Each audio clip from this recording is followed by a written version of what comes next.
Bonjour à tous et merci d'être de plus en plus nombreux à venir sur News Jardin TV pour que nous partagions ensemble notre passion commune pour les plantes, le jardin, le jardinage, la botanique et la nature.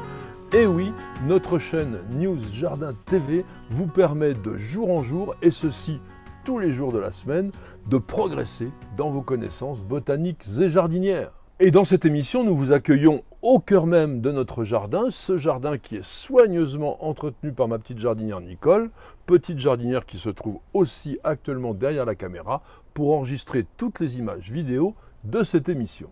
Et aujourd'hui, nous avons l'immense plaisir de vous recevoir pour le numéro 412 de notre émission journalière Le Quotidien du Jardin, cette émission qui est faite avec vous, par vous, pour vous, grâce à vous, évidemment, puisqu'elle consiste à ce que je réponde tous les jours à l'une de vos très nombreuses questions et surtout, n'hésitez pas à continuer à nous en envoyer. C'est bien sûr avec Nicole que nous sélectionnons très soigneusement vos questions et ce soir, nous avons retenu celle de Baptiste2286 qui nous dit « J'ai visité un jardin en Bretagne où il y avait des plantes carnivores en forme de cornet dont je ne me rappelle plus le nom. Pourriez-vous me dire s'il est possible d'en avoir dans mon jardin de l'Oise et comment faire ?» Bien que Baptiste ne nous ait pas envoyé de photos, ce qui nous aurait vraiment aidé, je vous rappelle que toutes les images, vous devez nous les envoyer sur contact@newsjardintv.com. Il s'agit de Sarracenia, qui sont pratiquement les seules plantes carnivores rustiques et surtout en forme de cornet que l'on peut avoir dans nos régions.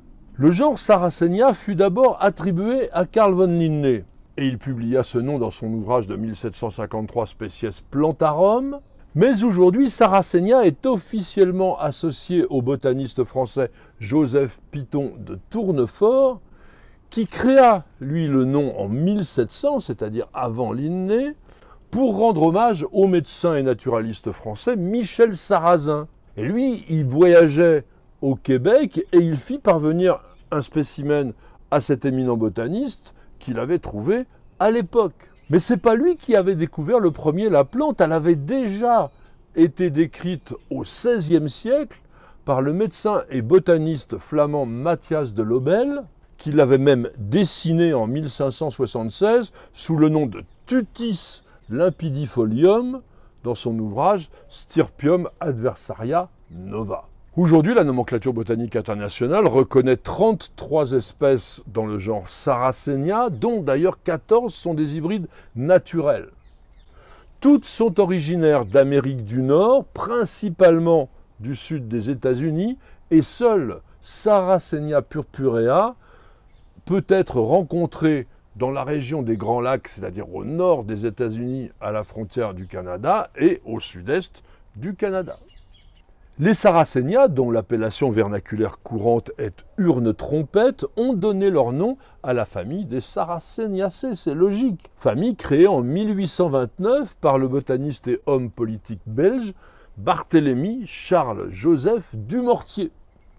Et cette famille comporte 3 genres, qui sont toutes des plantes carnivores, les 2 autres étant Darlingtonia californica, c'est un genre monotypique, donc il n'y a qu'une seule espèce, et puis le genre Helianthora, qui compte 18 espèces originaires d'Amérique du Sud. Les Sarracenia sont des plantes vivaces herbacées munies d'un rhizome souterrain, à partir duquel vont se développer plusieurs feuilles tubulaires en forme de cornet, qui constituent un piège passif, qui joue le rôle de trappe. Et ceci, contrairement aux Dionnées, par exemple, et aux Drosera, qui sont douées de mouvement, les Sarracenia, elles sont des plantes statiques. La feuille en cornet est couronnée par un capuchon qu'on appelle l'opercule et qui lui aussi reste immobile.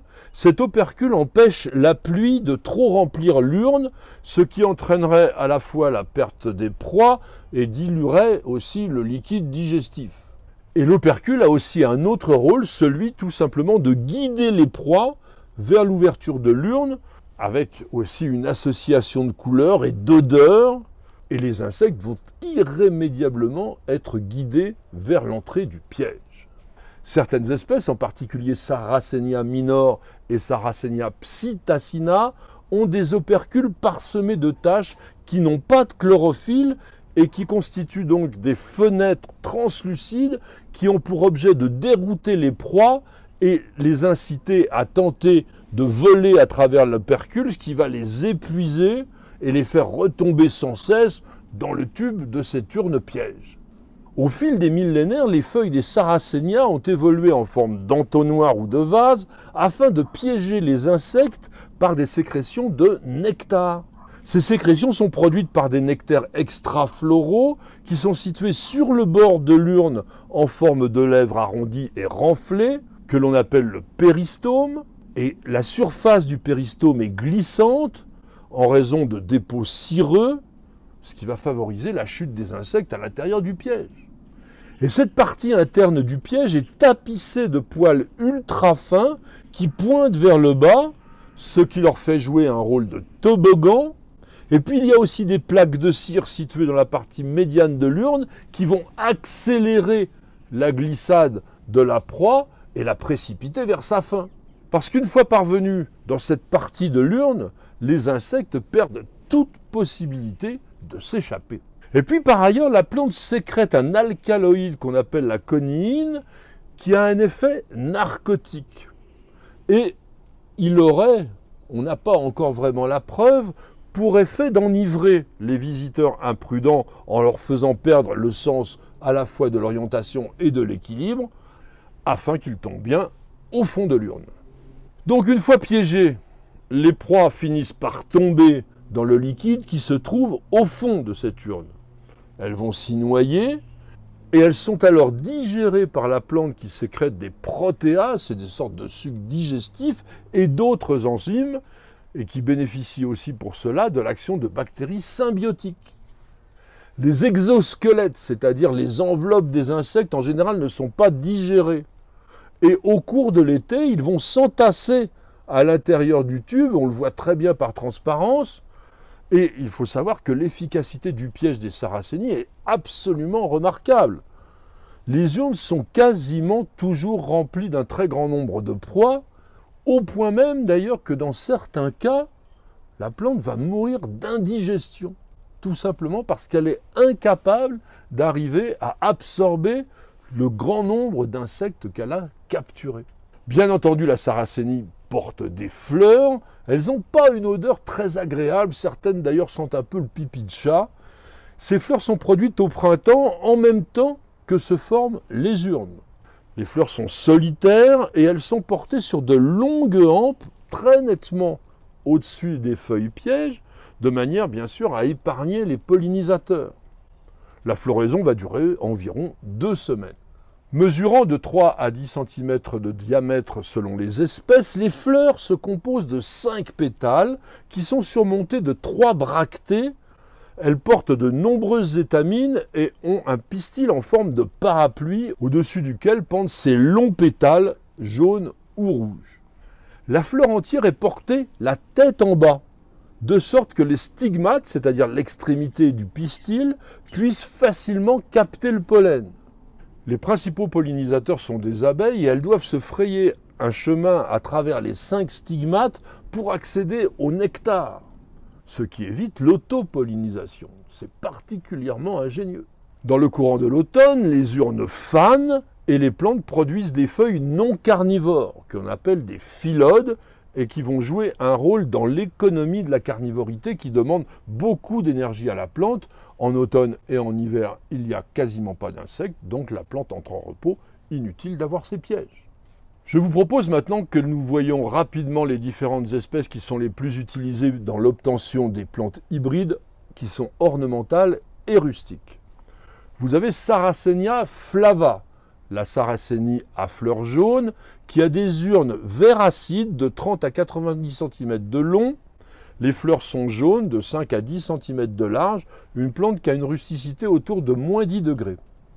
Sarracenia leucophylla porte des urnes souples, dressées, de 50 cm à 90 cm de haut, avec un opercule ondulé. Les urnes sont érigées d'un blanc plus ou moins veiné de rouge pourpré, et les fleurs sont pourpres, elles mesurent environ 4 à 7 cm de large, plante aussi rustique autour de moins 10 degrés. Sarracenia purpurea, la sarracénie pourpre, est communément appelée herbe crapaud, oreille de cochon ou petit cochon. Les feuilles en urne mesurent de 15 à 50 cm de long. Ce sont des cornets inclinés avec l'extrémité redressée d'un rouge-brun veiné de pourpre foncé ou de vert. Les fleurs solitaires sont pourpres, portées par une hampe d'environ 30 à 60 cm de long. La plante est plus rustique que les autres, autour de moins 15 degrés. Et puis Sarracenia psittacina, que l'on appelle le perroquet pichet, utilise un piège de type casier à homard, parce qu'il laisse entrer les proies, et là-dedans on a parfois des têtards et même des tout petits poissons lorsque le marais est inondé, mais la forme du piège les empêche totalement de retrouver la sortie. C'est une plante assez rampante, compacte, et dont la rusticité est autour de moins 5 degrés seulement. Il existe, comme je l'évoquais, de très nombreux hybrides, plus d'une centaine ont été répertoriés, tout simplement parce que les Sarracenia se croisent très facilement et on a des variations de couleurs particulièrement décoratives. Comme toutes les plantes carnivores, les Sarracenia vivent dans des sols très acides, un pH autour de 4 à 5,5 et une terre pauvre en nutriments, particulièrement en nitrates. Et leur habitat principal, ce sont les tourbières et les prairies humides. Et c'est le fait que ces sols soient particulièrement pauvres qui a permis la carnivorité, qui est une adaptation, puisque la plante va utiliser les éléments qu'elle puise dans la matière organique de ses proies pour se nourrir. Vous allez donc cultiver les Sarracenia dans un mélange de tourbe et de sable, ou de sphagnum et de perlite, surtout pas dans de la terre, et les exposer à une bonne lumière, non brûlante, mais sachez qu'il ne faut surtout pas les installer à l'ombre parce que ça peut leur être fatal. Si vous les cultivez en pot, arrosez toujours avec de l'eau non calcaire et n'oubliez pas qu'une période de dormance est absolument indispensable en hiver. En fait, dans un jardin, l'idéal, c'est de créer une tourbière artificielle en enfouissant dans le sol une vieille baignoire, par exemple, mais avec la possibilité d'ouvrir et de fermer facilement la bonde. Et puis, vous allez la remplir de tourbe et cette tourbe sera maintenue humide en permanence, et ceci à saturation. Je vous propose maintenant que nous terminions avec une touche poétique, puisque vous nous dites que vous l'appréciez, et je vous ai écrit quelques vers tout spécialement pour vous. L'acide écrin de mousse des marais d'Amérique se pare d'étranges urnes en forme de trompette. Création végétale d'une nature excentrique dont la forme ingénue dissimule la tempête. Suintant de tous ses pores un miel ensorceleur, la plante recèle un piège, un redoutable leurre. Liquéfiant ses proies, la précieuse Sarracénie d'inopportuns insectes, le jardin assaini. Merci à tous et à chacun de nous avoir suivis. J'espère que cette évocation d'une plante particulièrement étrange, pas facile à cultiver, c'est vrai, mais qui mérite franchement votre attention, vous aura intéressé, fait passer un bon moment en notre compagnie. En tous les cas, merci et remercie d'avoir posé la question. Nous découvrons ensemble des plantes différentes et cela nous permet de constituer, vous et nous, une magnifique encyclopédie des plantes et du jardin en vidéo. Madame, monsieur, je vous souhaite de passer une excellente soirée et je vous donne rendez-vous très bientôt pour de nouvelles aventures jardinières. C'est sur News Jardin TV. Et nulle part ailleurs.